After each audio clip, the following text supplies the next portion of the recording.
নমস্কার প্রিয় দর্শক বন্ধুরা, আশা করছি সকলেই ভালো আছেন এবং সুস্থ আছেন। প্রতিদিনের মতো আজকেও নিয়ে চলে আসলাম আপনাদের জন্য দৈনিক পঞ্জিকা। আজ আমরা এই ভিডিওতে জানব শ্রীমদন গুপ্তর ফুল পঞ্জিকা থেকে আজকের দিনটি কেমন যাবে। তবে আসুন ভিডিওটি শুরু করা যাক।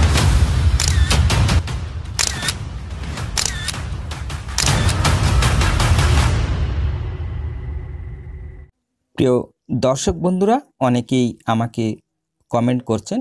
যারা আমাকে কমেন্ট করছেন তাদেরকে অনেক অনেক ধন্যবাদ।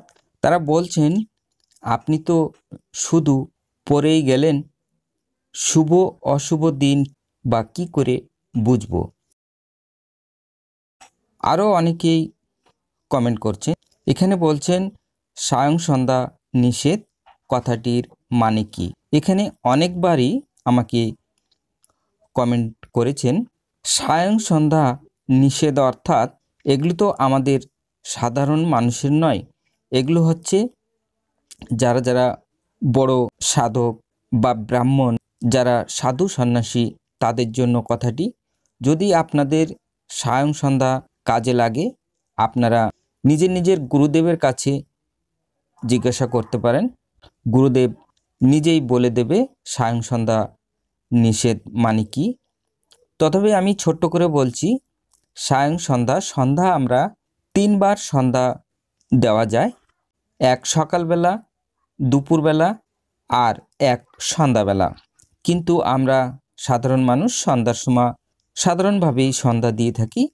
যেরকম কেউ গুরুদেবের মন্ত্রপাঠ করে, কেউ হয়তো কোনো দেবদেবীর মন্ত্রপাঠ করে। কিন্তু যারা বেদ পাঠ করেন বা গায়ত্রী মন্ত্র জপ করেন, তাদের জন্য কথাটি সায়ং সন্ধ্যা নিষেধ থাকে, কিন্তু টাইমও দেওয়া থাকে। টাইমের আগেই আপনারা এটি করতে পারেন। কি সায়ং সন্ধ্যা নিষেধের টাইমের পরেও তারা করতে পারে, এটি হচ্ছে তাদের ব্যাপার। ভুল হলে ক্ষমা করবে, আমি যতটুকু জানি ততটুকুই বললাম। আর এখানে বলেছেন শুভ অশুভ দিন কি করে বুঝবো। এখানে দেখুন, আমি প্রথমেই বলে রাখি, আমরা শুভ অশুভ দিনগুলো কি করে বুঝবো। দিন তো কোনো দিনই খারাপ নয়, কিন্তু একদিনের ভিতরে অনেক শুভ সময় আছে, অশুভ সময় আছে। সেই জন্যে আমরা এখানে দেখব, এখানে যেমন আছে বারবেলাদি, কালরাত্রি এবং যোগিনী, এই সব সময়গুলো ভালো শুভ কাজ থেকে আমরা বিরত থাকব। যেহেতু আমি এখানে পড়ার সময়ও বলে দিই, এই টাইমের মধ্যে কালবেলাদি থাকে, এই টাইমের মধ্যে যোগিনী থাকে।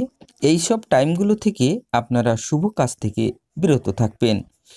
আবারও অমৃত যোগ যেখানে আমরা পাই, অমৃত যোগ একটা শুভ যোগ, অমৃত। এই শুভ যোগের টাইমের মধ্যে আমরা যদি যে কোনো শুভ কর্ম করতে পারি, নিশ্চয় সেই দিন শুভ হবে। এখানে আবার দেয়া আছে মাহেন্দ্র যোগ, এটাও খুব ভালো যোগ।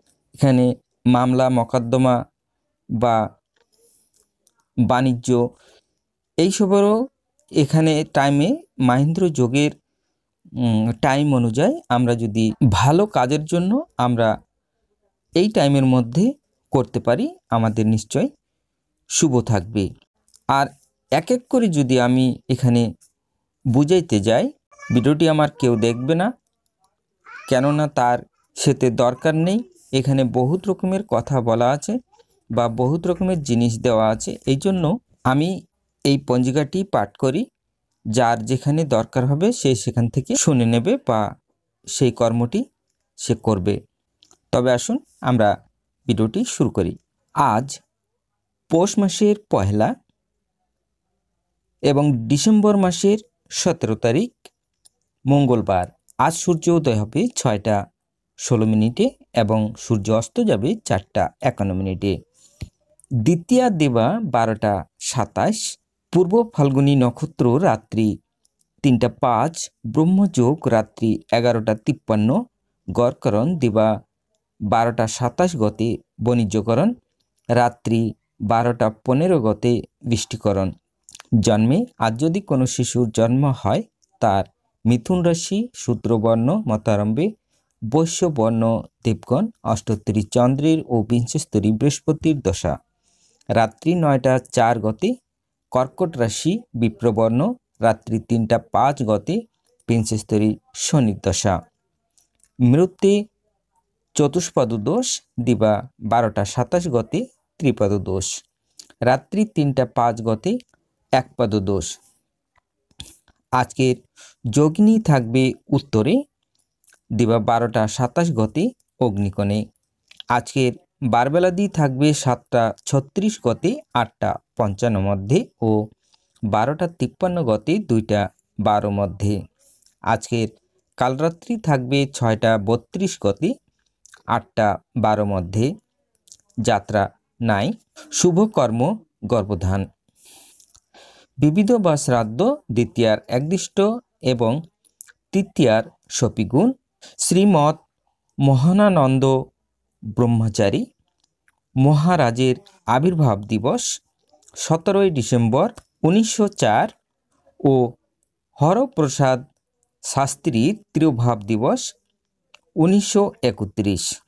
আজকের অমৃত যোগ থাকবে দিবা 7টা 6 মধ্যে ও 7টা 49 গতে 11টা 22 মধ্যে এবং রাত্রি 7টা 44 গতে 8টা 37 মধ্যে ও 9টা 30 গতে 12টা 10 মধ্যে ও 1টা 57 গতে 3টা 45 মধ্যে ও 5টা 30 গতে 6টা 17 মধ্যে। আজকের মাহেন্দ্র যোগ থাকবে রাত্রি 7টা 44 মধ্যে। তবে শুন আজকের রাশিফল জেনে নেওয়া যাক। মেষ রাশির ব্যয়, বৃষ রাশির সাংসারিক চিন্তা, মিথুন রাশির অব্যবস্থা, কর্কট রাশির প্রেম, সিংহ রাশির শুভ, কন্যা রাশির ব্যয়, তুলা রাশির আয়, বৃশ্চিক রাশির কাজে উন্নতি, ধনু রাশির অশান্তি, মকর রাশির বিভ্রান্তি, কুম্ভ রাশির আয়, মীন রাশির ভ্রমণ।